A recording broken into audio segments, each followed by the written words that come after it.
impormasyon tungkol sa pinagmulan ni Hagay, pero ayon doon sa Baker's Dictionary, yung na-download natin nung nakaraang mga linggo, ay nakita ko roon na itong si Hagay ay may posibilidad na siya ay isa ring saserdote bukod pa sa kanyang pagiging propeta. At ang pinag-uusapan po rito sa aklat ni Hagay ay yung pagpapatuloy ng pagtatayo ng templo, no? Kasi halos 16 na taon yung lumipas na naudlot yung pagtatayo ng templo. Napakahalaga kasi ng templo sa buong Israel, no? Kasi ito yung center ng kanilang worship at ng sacrifices. Ito yung itinalaga ng Diyos ito yung lugar na itinalaga para mag-alay sila ng kanilang mga sakripisyo sa pagbabayad ng mga kasalanan, yung paglilinis, no, sa kanila, at yung pagbuo rin ng relasyon sa Diyos. Kaya dito umiikot yung religious life ng buong Israel dito sa templo. Dito sila nagpe-pray, dito nila ikino-confess yung kanilang mga kasalanan, dito rin sila tumatanggap ng guidance sa Diyos pag sila humihingi ng kapatawaran. Lalo na pagka merong tinatawag na national crisis, no?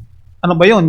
Yung taggutom o kaya yung giyera. Naalala ko tuloy si King Hezekiah nung panahon na sinakop ng Assyria na sa pamumuno ni ni Haring Sennacherib ng Assyria, yung Jerusalem. Pumasok dito si Haring Hezekiah doon sa templo, hindi siya tumawag, hindi siya lumapit sa kanyang mga kaalyado, hindi siya humingi ng payo. Ang ginawa niya, pumasok siya roon sa templo, no? At nanalangin siya. Lahat ng sulat ni Haring Sennacherib ay na mga masasamang sulat tungkol sa pagpapasakop sa kanila sa yung blasphemy sa Diyos, isinabog lahat ni Haring Hezekiah doon sa templo na para bang nagsusumbong siya, no? At nangyari na sa dami ng sinakop ni Haring Sennacherib ay itong Jerusalem lang ang hindi nila nasakop. Kasi nagpadala ng anghel yung Diyos at pinatay yung mga sundalo ni Sennacherib. Walang naganap na digmaan. Kinabukasan, nagising na lang sila, patay lahat yung mga sundalo ni Sennacherib. At yun ang nagdulot ng kahihiyan doon kay Haring Sennacherib. Kaya napakahalaga ng templo. Dito rin kasi nagaganap yung katungkulan ng mga saserdote. Nandoon yung holy place at nandoon yung Holy of Holies na kung saan pag ginaganap yung kanilang atonement, no, yun na taon-taon ginaganap, ay pumapasok doon yung dakilang saserdote para sa pagbabayad nila ng kanilang mga kasalanan. At yung templo, ito yung kanilang national identity. Ito yung nagsisimbolo, ito yung bilang isang pinakamalaking structure doon. Nagsisimbolo ito ng tipan ng Diyos sa Israel. Okay? Ito yung nagsisilbing physical na paalala na sila yung chosen people ng Diyos at yung Diyos ang namumuno sa kanila. At higit sa lahat, nandoon yung presensya ng Diyos. Nandoon yung Ark ng Covenant, yung kabanantipan na sinasabi. At doon sa kabanantipan na yon ay kinakatagpo ng Diyos yung kanyang bayan. No? Makikita natin sa Exodus chapter 25, verse 22. Ito yung makikita bilang earthly home ng Diyos dito sa itong templo na ito. Ang problema, wasak yung templo. No? Wasak. At ang dahilan ay nandoon sa book ni Jeremiah na kung saan ang hula, nagsalita ang Diyos sa pamamagitan ni Jeremiah na sila ay sasakupin sa loob ng 70 taon ng At sila ay mai-exile doon sa Babylonia dahil sila ay naging makasalanan sa harap ng Diyos. Sila ay naging idolatrous, unfaithful sila sa Panginoon, talamak yung krimen doon sa kanilang lugar. Hindi na sila sumusunod sa Panginoon, no? Hindi na sila sumusunod sa daan ng Panginoon. Sabi nga nila, hindi kami dadaan diyan sa daan na yan. Binibreak nila yung Sabat. So taong 586 BC, sinakop ng Babylonia ang Huda. Winasak yung templo, sinunog yung buong Jerusalem, no? At yung templo na yon na tanda ng kanilang identity, na pinakamagandang templo, yung templo ni Solomon, ay winasak ng mga sundalo ng Babylonia. Lahat ng mga ginto at pilak na nandoon, lahat ng mga kagamitan na napakagaganda pa naman, kinuha lahat ng mga sundalo at dinala silang bihag doon sa Babylonia bilang katuparan ng sinabi ng Panginoon kay Jeremiah dahil sa kanilang pagsuway, dahil sa kanilang mga kasalanan. Ganun pa man, doon pa rin sa aklat ni Jeremiah sa chapter 30 verse 3 ay nangako ang Panginoon na ibabalik silang muli pagkatapos ng kanilang 70 years exile. Doon ibabalik sila sa Jerusalem, no? Doon sa lugar ng kanilang mga magulang. At dito sa Ezra chapter 4, no, yung nabasa kanina ng ating kapatid, nung panahon ng paghahari ni Cyrus, no, si Ciro sa Persia, na sa panahon ngayon ay Iran, no, ay nagsalita ang Panginoon sa pamamagitan ni Jeremiah, gaya ng sinabi nung salita ng Diyos sa pamamagitan ni Jeremiah, para maganap yung prophecy na yun. Kinilos ng Panginoon si Haring Cyrus na pabalikin uli itong mga bihag ng mga Hudyo at ibalik sila doon sa Jerusalem para ipagpatuloy yung pagtatayo ng kanilang templo, no? Kasi may kalayaan doon yung pag pinag-usapan ng pangrelihiyong pamumuhay, hindi lamang naman yung mga Hudyo ang pinabalik. Marami ring mga bihag na mga bansa, sa iba't ibang mga bansa, yung ang Babylonia na pinabalik itong si Cyrus. Kaya gumawa siya ng isang edict, no? Yung isang kapasyahan na pabalikin lahat itong mga Hudyo sa lupang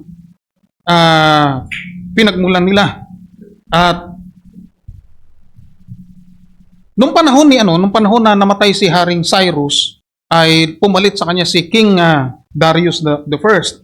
At yun yung nag-affirm nung edict ni Cyrus para makabalik silang muli doon sa Jerusalem. Kaya nung pagbalik nila ron, kailangan nang maitayo yung templo.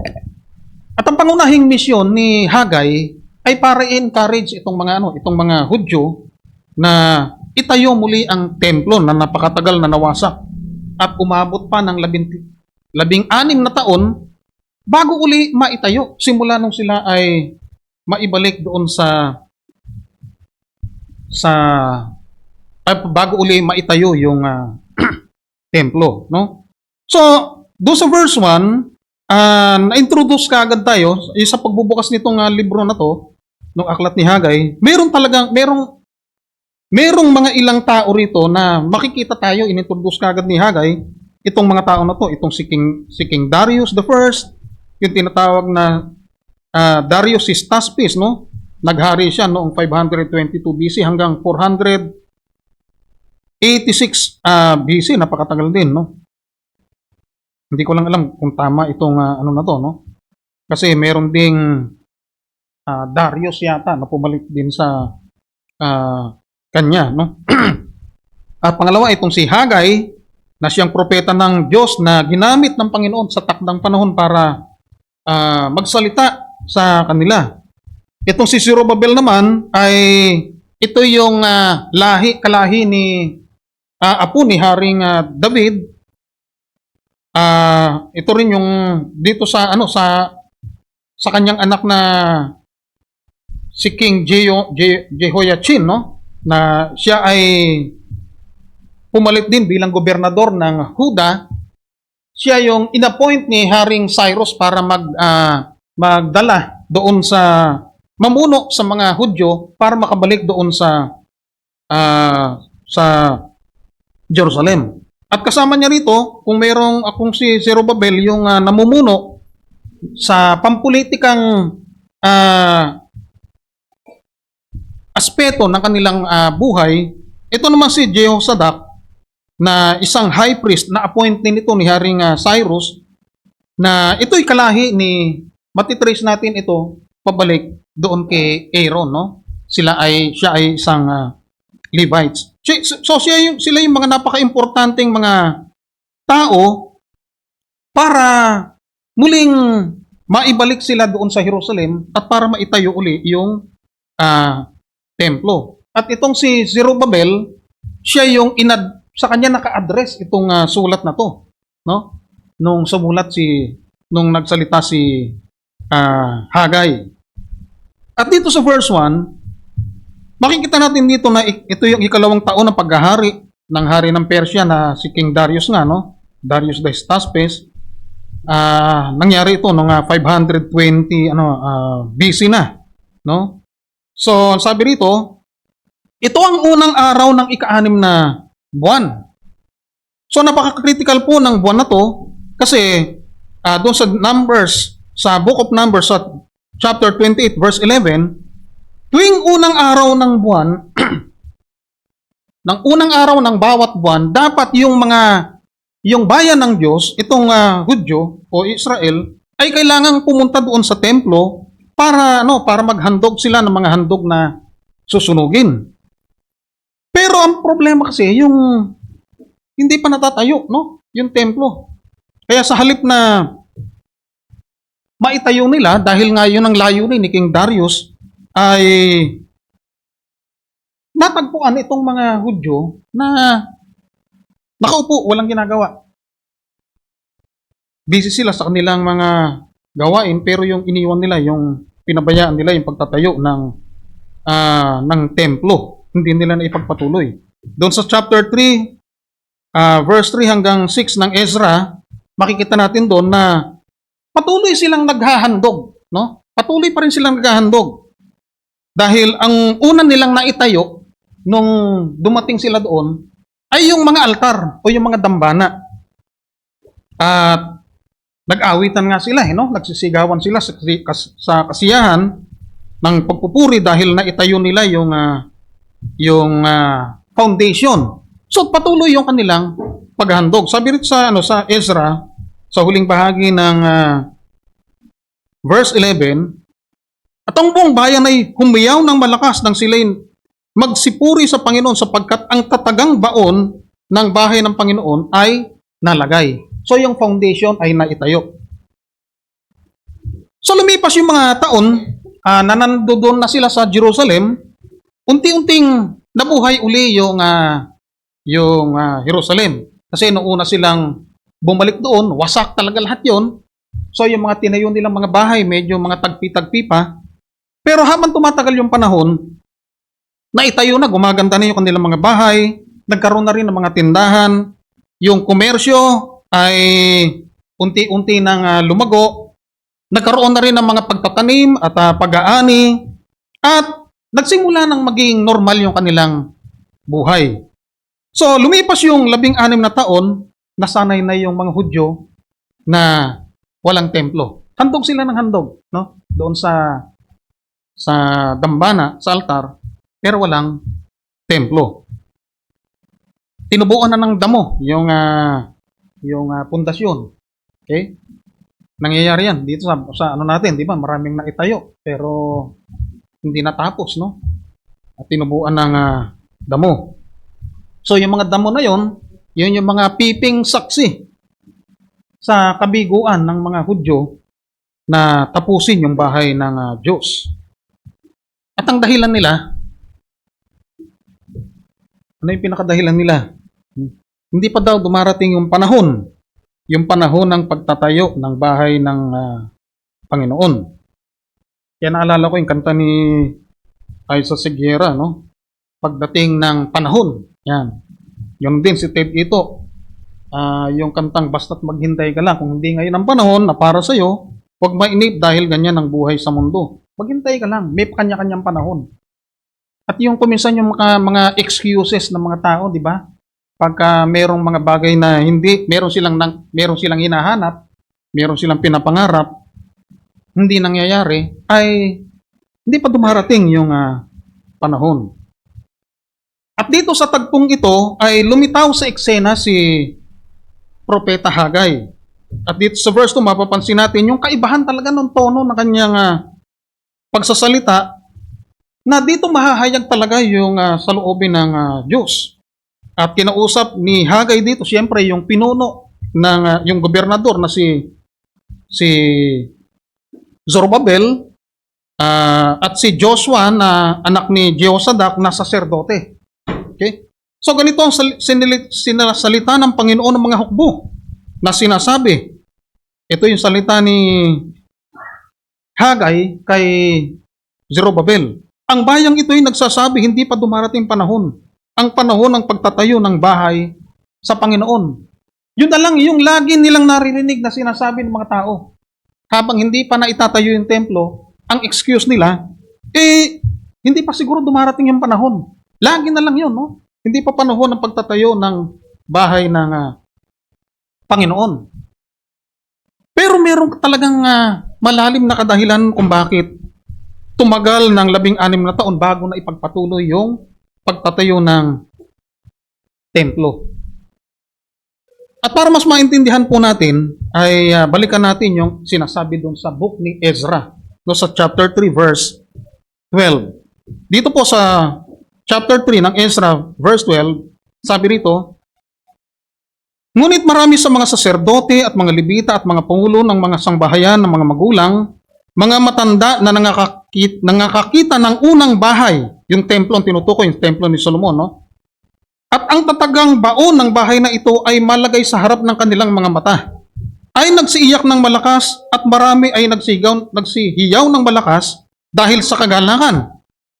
Na ano pat hindi makilala ng bayan ng kaibahan ng ingay ng hiyaw ng kagalakan sa ingay ng iyak ng bayan sapagkat ang bayan ay humiyaw ng malakas na hiyaw at ang ingay ay narinig sa malayo. So dito po ay nakita nila yung ng mga matatanda, ng mga saserdote, ng mga Levita, na ikumpara nila yung unang templo, yung templo ni Solomon, na kung ikukumpara dito sa pundasyon pa lang, ay napakapangit, no? Yung pundasyon ng bahay ni Solomon napakaganda. At yung mismong buong templo ay makikita mo yung tinatawag na grandeur, no? Yung splendor. At yung napakaganda, napakagara ng bahay na to. At dito, yung mga kabataan na hindi naman nakakita ng bahay ni Solomon ay natuwa sila, no? Kasi naitayo na yung pundasyon. Yung bahay ni Solomon, kasi yung mga anak nila na nakarinig lang ng kwento tungkol dun sa bahay ni Solomon, ay natuwa. Pero yung mga matatanda na nakita nila yung bahay ni Solomon at itong bahay na ito, yung templo na itong tinatayo nila, napakalaki ng pagkakaiba. So dahil doon ay nagsiiyak sila. Iyak ng kalungkutan. At ang dahilan kung bakit ganun na lang yung kanilang pangangatwiran, hindi pa siguro panahon kung bakit kung na maitayo yung bahay ng Panginoon, meron silang dalawang bagay na kinaharap na problema, no? Una, yung internal na problema, ito nga, yung comparison nila ng bahay yung itatayong templo at yung naunang templo, no?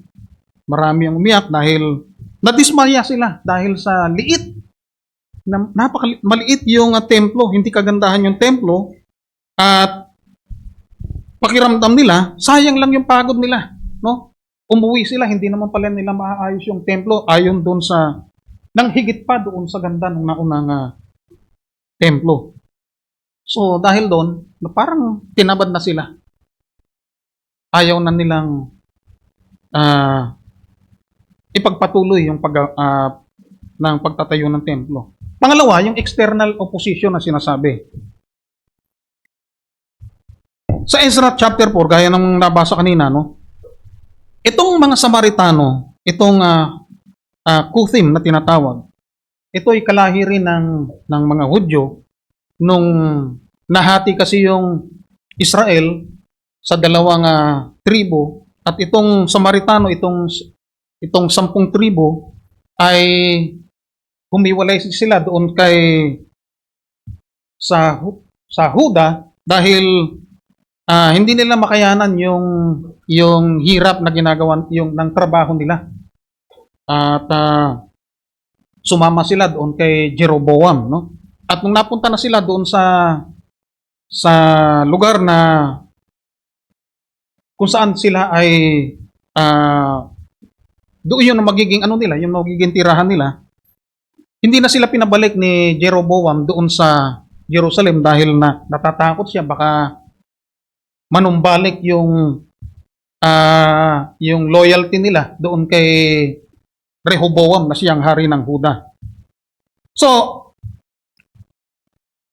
itong mga Samaritano ay hindi na sila sumusunod sa Diyos, no? Sumunod man sila, meron silang panibagong Diyos. Nagkaroon tinatawag na syncretism. Magkahalo na yung kanilang relihiyon. Sumusunod sila sa Diyos, pero sumasamba pa rin sila doon sa mga ibang Diyos, sa mga Diyos-Diyosan. So, nag-alok ng tulong itong mga Samaritano, pero tinanggihan ni Zorobabel. Dahil natatakot si Zorobabel na baka makompromise yung purity nung pagtatayo nila ng templo. Kasi nga itong mga Samaritano ay mga hindi na sila malinis sa paningin ng Hudyo dahil sumasamba sila sa ibang mga Diyos. At baka pag tinulungan at pinayagan nilang tumulong sa pagtatayo ay maging dahilan pa para bumalik sila sa idolatry at yan ang naging dahilan kung bakit sila na-exile, no? So, pangalawa ay pag pinayagan nila, magkakaroon na naman ng impluwensya itong mga Samaritano doon sa Jerusalem na ayaw mangyari ni Zorobabel. At meron silang desire para sa autonomy. Yung gusto nila, ma-maintain nila yung control doon sa project na yon para ma-maintain nila yung future ng kanilang ng komunidad nila para sa panrelihiyosong gawain. So dahil nga sila ay hindi pinayagan ni Zorobabel, nagalit yung mga Samaritano. Parang ano lang yan no? Parang mga batang paslit na hindi na ibigay yung gusto ay nagagalit, no? Ganyan din naman tayo, di ba? Yung pagka minsan meron tayong gustong-gusto, hindi na ibigay yung gusto natin, ay nagiging dahilan kung bakit nagagalit tayo. So ang ginawa ng mga Samaritano ay nag-hire sila ng mga counselors, no? Para maglabi doon sa Persia. Gusto nilang maimpluwensyahan yung hari doon para hindi na maipagpatuloy yung paggawa yung pagtatayo ng templo. So ang ginawa nila ng mga Hudyo ay ng mga Samaritano, gumagawa sila ng mga sulat ng maling inaakusahan nila itong mga Hudyo na pagkat pinagpatuloy yung pagtatayo ng templo, hindi na sila magpapasakop doon sa Babylonia at yung tribute na ibibigay sa kanila ay hindi na maibibigay. So, mawawala na ng kontrol yung Babylonia sa kanila. So, ang ginawa ni Haring Artaxerxes na ito rin yung ito rin yung, yung pangalan niya ay Ahasuerus din. Makikita natin dun sa book ni Esther. So nag-issue siya ng decree para mapahinto yung pagtatayo, yung construction. At yun ang dahilan kung bakit hindi na naipagpatuloy yung pagtatayo ng templo. Bukod pa sa pang-aaway sa kanila ng mga Samaritano, no? So, ang naging dahilan nila, siguro hindi pa panahon para itayo ang templo. Kung minsan yung panahon hindi naman natin alam no? Naalala ko nung si Pablo gustong pumunta ng Roma. Hindi siya makapunta ng Roma kasi napipigilan daw siya ni Satanas. Kaya hindi pa rin panahon. At so, yun ang kanilang excuse. So, makikita natin dito yung tinatawag na yung naging attitude ng mga Hudyo na hindi na ipagpatuloy pagtatayo ng bahay. Yung nagkaroon ng tinatawag na apathy. Ano ba yung apathy? Yung pagkawala ng interest, no? Sa mga bagay-bagay na maisagawa yung mga bagay, nawalan na rin sila ng concern. At syempre, pag umiral yung apathy, nawawala na rin yung iyong passion. Kukulang ka na sa motivasyon, nawawala na yung sigasig. At makikita rin natin yan sa loob ng iglesia. Bakit hindi na siya ganito, hindi na siya uma-attend, hindi na siya aktibo. Hindi mo na rin maramdaman yung pangungusap ng banal na espiritu kasi naging stagnant na ang buhay espiritual mo. Hindi ka na lumalago, at makakaramdam ka na rin ng panghihina ng mga pananampalataya at ang dahilan, nakatuon na yung mga atensyon doon sa mga material na bagay. Trabaho mo, yung career, no? Yung mga pangarap mo para sa bahay mo. So, nagkaroon ng misplaced priority. Kaya makikita natin dito, pinapaganda pa nila yung kanilang mga bahay, no? Kaysa pagandahin yung bahay ng Panginoon. Kasi mababasa natin dito yung nakikisamihang mga bahay. At sa loob ng halos 2 dekada, wala silang narinig na tinig ng Diyos, walang propeta magsalita sa kanila. Siguro hinihintay lang sila ng Diyos na gawin yung kanilang tungkulin. Yung dahilan kung bakit sila pinabalik doon sa Jerusalem.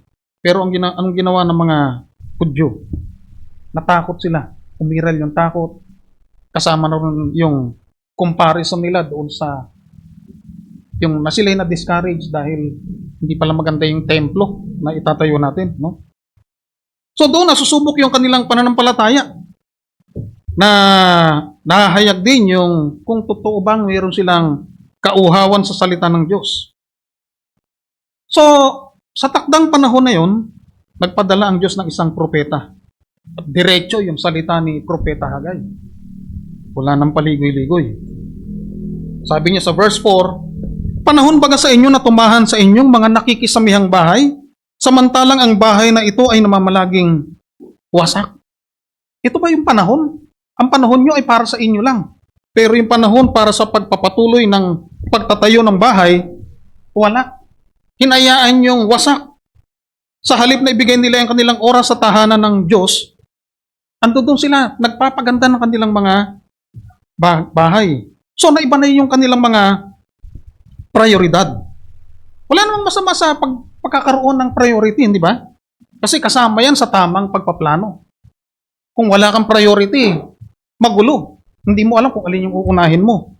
Pero, mali ang kanilang priority.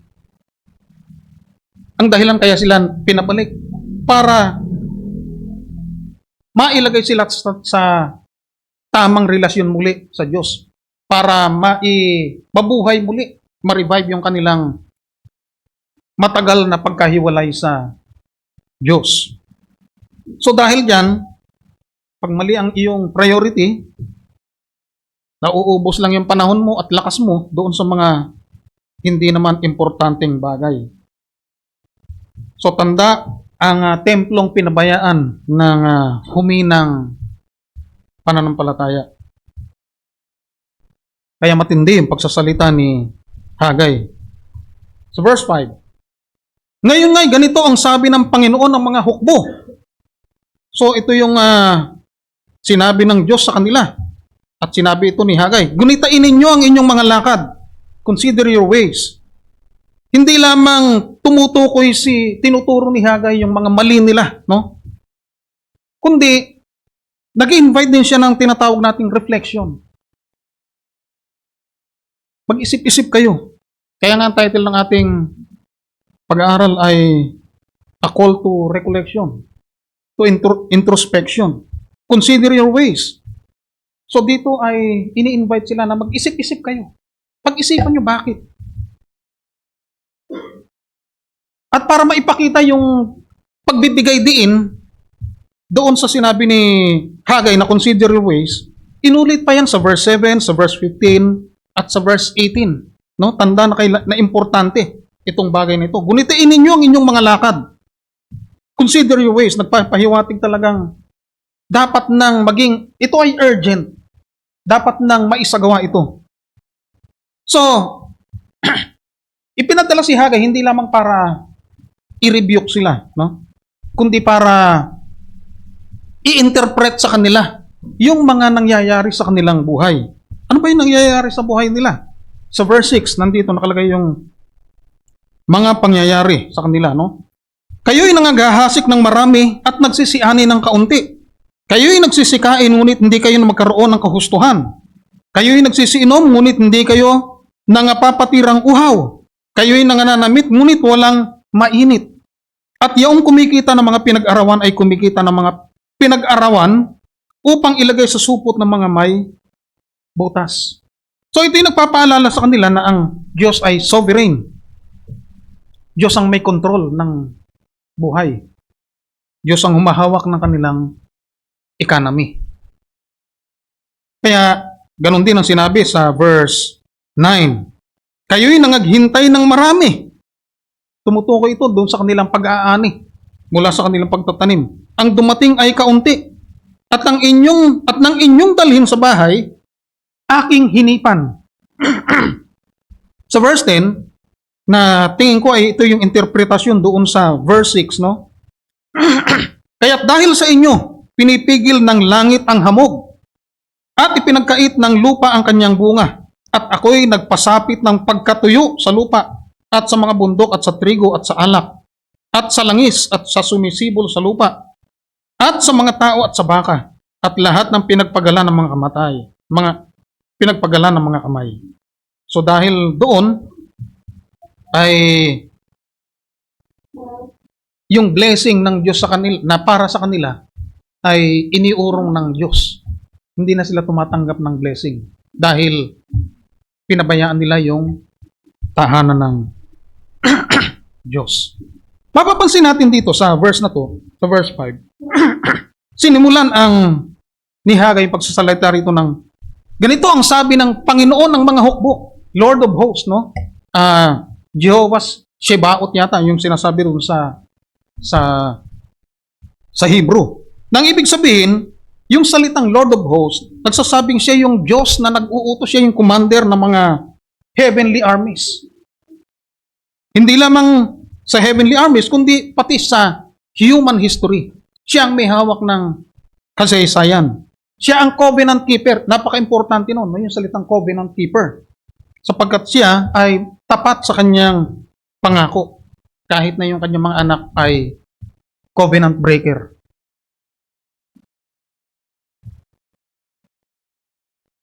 Sa verse 9, dahil sa ang aking bahay ay nahahandusay na wasak. Ito po yung dahilan kung bakit iniurong ng Diyos yung kanyang biyaya, yung common grace sa kanila. Naroon yung kagustuhan ng Panginoon na i-bless sila. Pinatira nga sila doon sa lupaing binubukalan ng gatas at pulot doon sa Kanaan Pinaalis yung mga tao doon para sila manirahan doon. Pero ano yung kanilang natamasa? Hindi sila makabili ng gusto nilang bilhin Kasi mataas ang presyo, no? Yung kanilang mga pinag-arawan, mga kinita nila, ay nauuwi lang, parang nilagay nila sa supot na butas. Hindi sila makagawa ng magandang alak, hindi sila makaani ng maayos, kasi naglagay ang Diyos ng tagtuyot.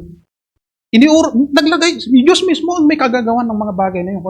Kaya sa halip na yung blessing na para sa kanila ay hindi dumating dahil hinayaan nila na wasak ang bahay ng Diyos. At busy sila sa kanilang sariling bahay.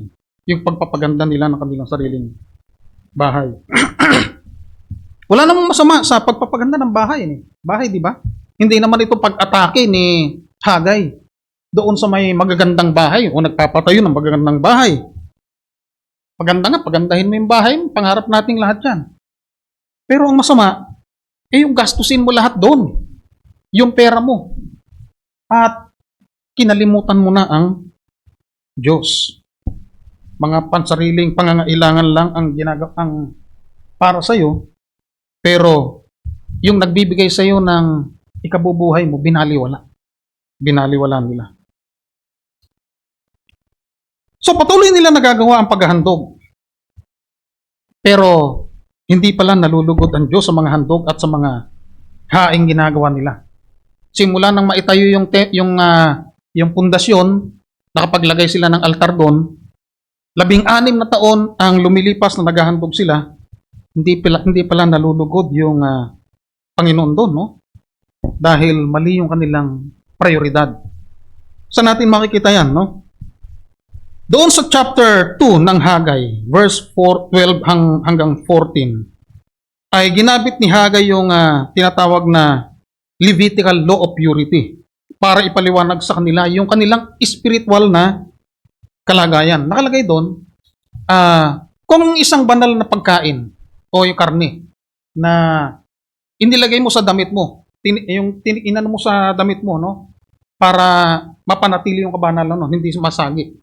Kung ang isang bagay na ito ay masagi ng iba, ng maruruming bagay, yung pang malinis na bagay na yun, magiging banal pa? Ang sagot ng mga saserdote, hindi. Pero kung ang isang masamang halimbawa, ikaw ay naging marumi dahil nakahipo ka ng patay, at nasagi mo yung iba, magiging marumi ba sila? Magiging marumi. Ang ibig lang pakita ni Hagay dito, yung holiness ay hindi na itatransfer. Hindi ito nakakahawa ang holiness. Pero yung karumihan, mas nakakahawa. At ganito yung kalagayan ng bansang itong mga Hudyo. Ganito yung kalagayan nila. Naghahandog sila mula sa maruming puso. Hindi nila kinikilala ang kahalagahan ng bahay ng Diyos. Sa Leviticus chapter 17 verse 3 to 5, iniutos ni Moses na lahat ng mga sacrifices ay gagawin sa loob ng tabernacle ng Diyos. Kasi wala pa namang templo noon, So, ang tabernacle ng Diyos ay gumagawa sila ng mga tent at doon nakalagay yung tabernacle ng Diyos. At doon sa Deuteronomy chapter 12 verse 6, sabi ron, doon ninyo dadalhin ang inyong mga handog na susunugin at ang inyong mga handog na mga hain. Yung ikasampung bahagi, ang handog na itataas ng inyong kamay, at ang inyong mga panata, ang inyong mga kusang handog, at ang mga panganay sa inyong mga bakahan, at sa inyong kawan. So lahat ng mga paghahandog ay dapat nandoon sa lugar na inilaan para sa kanila ng Diyos. Hindi pwedeng sa ibang lugar. At kailangan nasa tabernakulo. Yung problema nga wala namang tabernakulo, walang templo, no? According doon sa Talmud, no, yung second temple, merong mga nawawalang mga mahahalagang elemento ron. Bukod doon sa wala na yung templo, wala roon yung Ark ng Covenant, yung kabanang tipan na naglalaman ng 10 kautusan. Wala rin doon yung sacred fire, no, doon sa altar na manggagaling sa langit yung apoy, at wala yung presensya ng Diyos.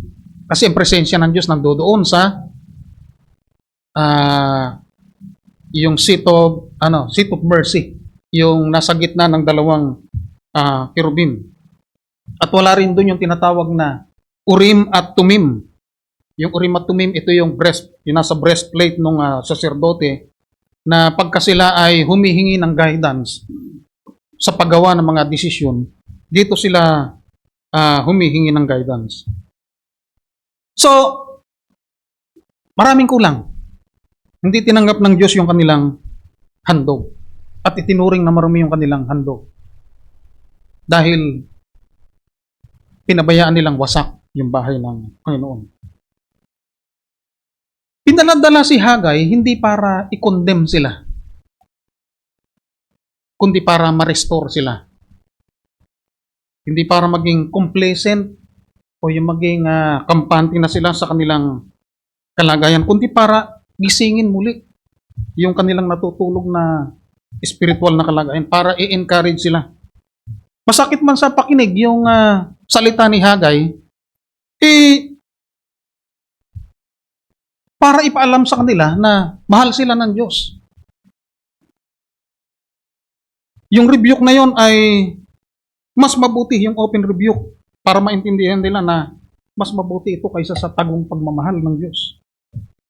Para ma-realize nila yung laki ng pagmamahal nila ng Diyos. Inilos pa nga si Haring Cyrus para lang mapabalik sila. Para bigyan sila ng pangalawang pagkakataon para makabalik sa sarili nilang lupain, makasama nilang muli ang Diyos at para maitama yung kanilang prioridad. Sa verse 8, ang sabi, so ito na yung utos ni Hagay. Magsiahon kayo sa bundok at magagdala ng kahoy at magagtayo kayo ng bahay at aking kalulugdan at ako'y luluwalhati, sabi ng Panginoon. Bagamat ang Diyos ay nasa lahat naman ng dako, siya ay omniscient, di ba? Pero yung presensya niya ay nandoon sa templo dahil sa yun ang lugar na kung saan nakipagtipan ng Diyos sa kanila para magkaroon sila ng communion ng Diyos. Ito yung lugar para ma-manifest yung glory ng Panginoon. Kaya sa verse 12, mapapansin natin dito na dahil sa salita ni Hagay ay kumilos itong, sabi rin sa verse 12, nang magkagayo si Zorobabel na anak ni Shealtiel at ni Josue na anak ni Josadak na pangulong saserdote, 10 ng buong nalabi sa bayan nagsitalima sa tinig ng Panginoon nilang Diyos at sa mga salita ni Hagay na propeta na siyang sinugo ng Panginoon nilang Diyos. At ang bayan ay natakot sa harap ng Panginoon bago pa nila mahipo yung mga bato na gagawin nila sa pagtatayo ng templo. Mapapansin natin na hinipo na muna ng Diyos yung kanilang mga puso. Kinilala ng mga pinuno, ng mga saserdote, yung at ng buong bayan, ang kabigatan ng salita ng Diyos. At lalo pang napaigting yung kanilang pagsunod. Hindi dahil sa takot na parang ito ay nagpaparalisa sa kanila, kundi nang sinabi ni Hagay na ganito ang sinabi ng Panginoon, ako'y sumasa inyo. Ako'y sumasa inyo, sabi ng Panginoon. At yan din yung sinabi ng ating Panginoong Hesus nung siya ay nasa bundok ng Galilee, sa kanyang mga alagad. Ako'y sumasa inyong palagi hanggang sa katapusan ng sanlibutan. Kaya sa loob ng 24 days, pagkatapos ng unang message ni Hagay, nagsimula na yung reconstruction ng templo. So ano po yung makikita nating aral dito sa ating pinag-aaralan? Una, nagtuturo sa atin ito na una sa lahat ng bagay ay ang Diyos. Hindi pwedeng wala. Hindi siya bahagi ng agenda mo. Siya ang sentro. Hindi lang siya kabahagi. Siya ang dahilan. Siya ang sentro ng buhay natin. At kapag siya yung sentro ng ating buhay, May kapanatagan tayo. Mapipigilan ba ang kamay mo sa pagbibigay, halimbawa? Dahil sa inuna mo inuna mo ang sarili mo bago ang Diyos. Subukan natin ang Diyos. Subukan natin ang Diyos. Ang isang taong naglalaan ng buhay sa Diyos, hindi napipigilan ng kamay sa kanyang pagbibigay. Hindi lamang sa financial na bagay, no? Kundi sa panahon. Sa bawat linggo, nauuna palagi ang Diyos. Sa bawat pagising natin sa umaga, Diyos. Sa lahat ng bagay sa atin, Diyos. Kasi diyan tayo tinawag. Ito'y panawagan din para sa self-introspection. At 4 na beses na binanggit yung salitang, consider your ways. Para bang martilyong paulit-ulit na pinupukpok doon sa pako para bumaon yung pako, no? Hindi para akusahan ang mga Hudyo, kundi para magamot yung kanilang spiritual blindness. Yung complacency. Yung unti-unti nang namamatay na liwanag sa kanila. Yun ang dahilan kung bakit paulit-ulit na binabanggit ni Haggai yung salitang yun. So nagpapahayag ito na ang Diyos ay mayaman sa awa. Hindi pa nag-give up ang Diyos sa kanila.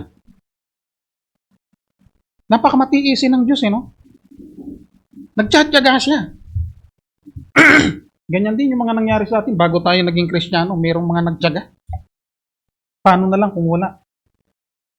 Pero ang Diyos, siya ay matiising Diyos. Dahil siya ay Diyos ng covenant. Hindi niya pinababayaan yung kanyang pangako sa kanila. So kung walang tinatawag na inner confrontation, wala ring totoong pagbabago. Nangyayari lang naman ang pagbabago kung minsan pag tayo'y nag-iisip sa ating pag-iisa. Kung tayo'y nagmumuni-muni.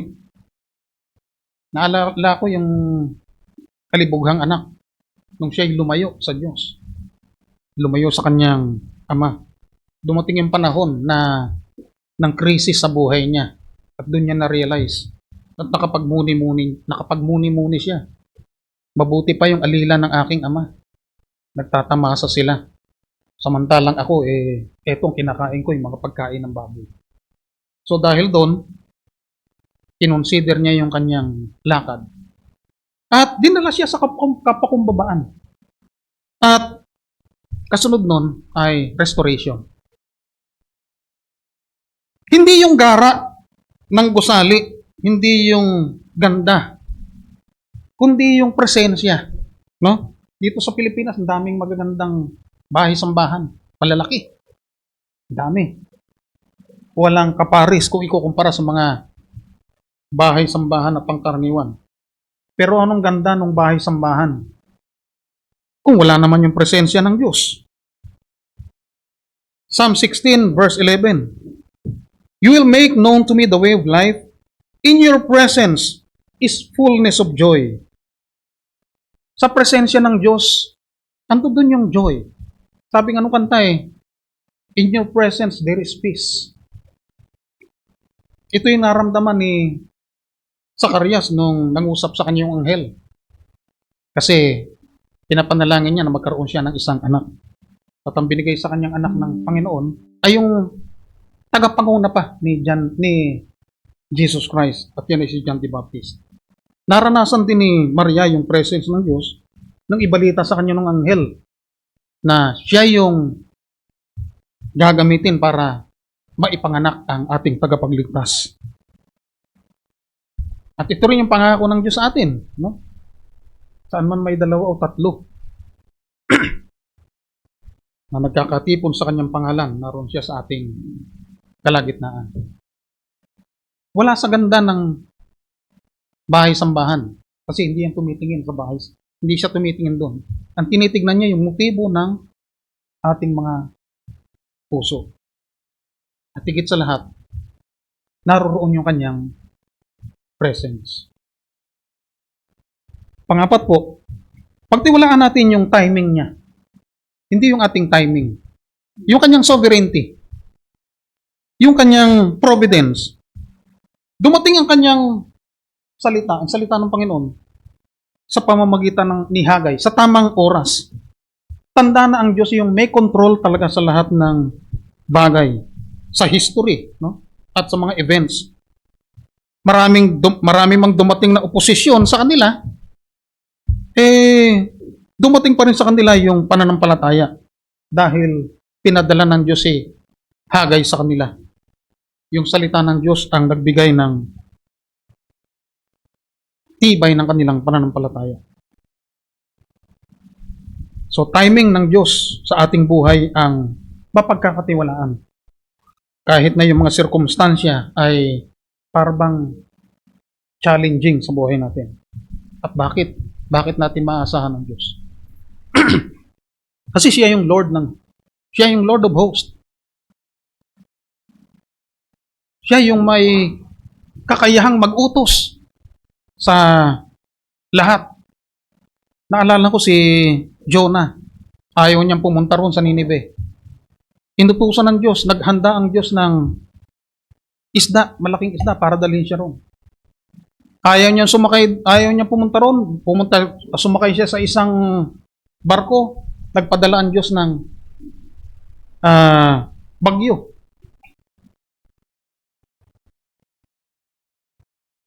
Importante ang presensya ng Diyos. Nung ang mga alagad nasa gitna ng laot ng dagat at inabutan sila ng bagyo, natutulog ang Panginoon. Baliwala ba sa iyo, Panginoon, na kami ay na ganito yung mangyari sa amin? Ang tingin nila sa Panginoon ay natutulog. Hindi nila nakita yung presensya ng Diyos. Pero dahil ang Diyos ay Diyos ng mga hukbo, pinatigil niya yung bagyo. At doon nangyari yung pagsamba doon sa gitna ng dagat. Importante ang presensya ng Diyos. Kaya mga kapatid, kung dumating sa ating buhay yung mga panahon na parang challenging sa buhay natin, mag-isip-isip din po tayo. Siguro, nag-iipon tayo ng salapi para sa kinabukasan natin. At hindi nangyayari, kung minsan napupunta pa nga sa pagbabayad sa ospital para lang maipagamot yung mga anak mong may sakit. Mag-isip-isip po tayo. Hindi natin alam kung ano yung kalooban ng Diyos. Kung meron tayong panahon para maglingkod sa loob ng simbahan ng Diyos, at meron naman tayong panahon, ibigay natin sa Panginoon. Diyos ang may control ng lahat ng bagay at ang Diyos ay mapagkakatiwalaan. So, salamat po sa umagang ito. Tayo po ay manalangin. Tunay nga, O Diyos, na Ikaw ay nagsalita sa amin, hindi upang kami ay kundinahin, Panginoon, kundi para kami ay disiplinahin upang manumbalik, Panginoon, ang init ng aming paglilingkod. Tulungan mo po, Panginoon, ang bawat isa na kung meron man kami dinaranas, Panginoon, na pag-aatubili sa aming buhay, hindi namin alam, O Diyos, kung ano ang layunin mo sa bawat isa amin. Hindi namin alam kung kailan darating ang mga bagay na pinapangarap namin. Tulungan mo kami, Panginoon, na magmuni-muni na baka dumarating, Panginoon, ng dahilan na hindi Ikaw ang pangunahin sa buhay namin. Patawarin mo po kami, Panginoon, sa bagay nito. Hayaan mo, O Diyos, na ang bawat isa sa amin, Panginoon, ay magpanibagong lakas at magpanibagong sigla, magpanibago ng commitment, Panginoon, kung kami man, Panginoon, ay nagkukulang. At purihin po ang iyong panghalan, Panginoon, sa mga salitang aming narinig ngayong umaga. Sa ngalan ni Jesus. Amen.